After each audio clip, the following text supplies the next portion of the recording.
Hello everyone, আসসালামু আলাইকুম। Welcome to Lamisa রান্নাঘর। আপনাদের সবাইকে স্বাগতম। আশা করি সবাই ভালো আছেন।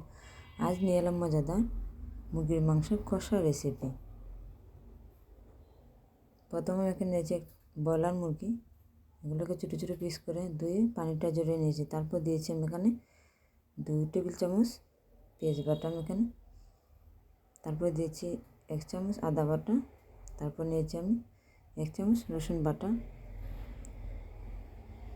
তারপর নিয়েছি আধা চামচ হলুদের গুঁড়ো, 1 চামচ মরিচের গুঁড়ো।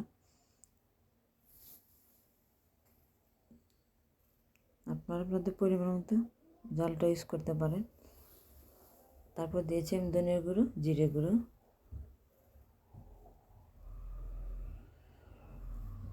পর্যায়ে আমি দিয়ে দেবো পরিমাণ মতো লবণ। তারপর দিয়েছি আমি গোলমরিচের গুঁড়ো, 6 থেকে 7টা লং, 6 থেকে 7টা এলাচ, তারপর নিয়েছি 3 থেকে 4টা দারচিনি। তারপর দিয়েছি আমি এখানে জায়ফল, জয়ত্রী।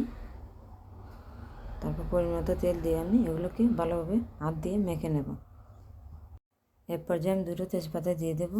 তারপর দিয়েছি আমি এখানে টমেটো পেস্ট, আমার ডিপে ছিল টমেটো পেস্ট করে রেখে দিয়েছিলাম, টমেটো দিয়েছি। তারপর আমি এগুলোকে ভালোভাবে মেখে নেব। তারপর আমি আধা ঘন্টা রেস্টে রেখে দেব। তারপর আধা ঘন্টা পরে আমি চুলার আঁচটা একটু বাড়িয়ে চুলা জাল দিয়ে নেব।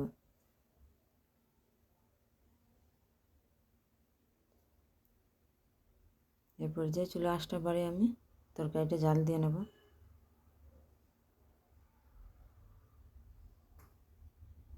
2 থেকে 3 মিনিট ছেড়ে আমি চুলার আঁচটা একটু কমিয়ে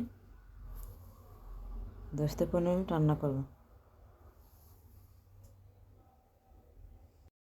10 থেকে 15 মিনিট পর আমি ফিরে এলাম। দেখুন কতটা পানি বের হয়েছে। আমি এই পানি দিয়ে মাংসটা রান্না করব, আমি কোনো এক্সট্রা পানি ইউজ করব না। তারপর আমি আবারও 10 মিনিট রান্না করব।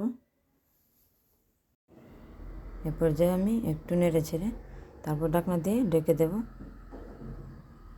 তারপর চুলায় একটা প্যান বসিয়ে আমি এখানে নিয়েছি 1 কাপের মতো পেঁয়াজ, এগুলোকে ভালোভাবে ভেজে নেব। এই পর্যায়ে যখন বেরেস্তা হয়ে আসবে তখন আমি তরকারির মধ্যে এগুলোকে ঢেলে দেব, দিয়ে আমি ঢাকনা দিয়ে 5 মিনিট জাল দিয়ে নেব। এই পর্যায়ে আমি দিয়ে দেবো আধা চামচ গরম মশলার গুঁড়ো, দিয়ে আমি 5 থেকে 6 মিনিট আবারও নেড়ে ছেড়ে কষিয়ে রান্না করব। তো তৈরি হয়ে গেল আমাদের মজাদার মুরগির কষা রেসিপি। পোলাও কিংবা রুটি, খিচুড়ির সাথে আপনারা এটা খেতে পারেন। ভালো লাগলে অবশ্যই ট্রাই করতে পারেন। ধন্যবাদ।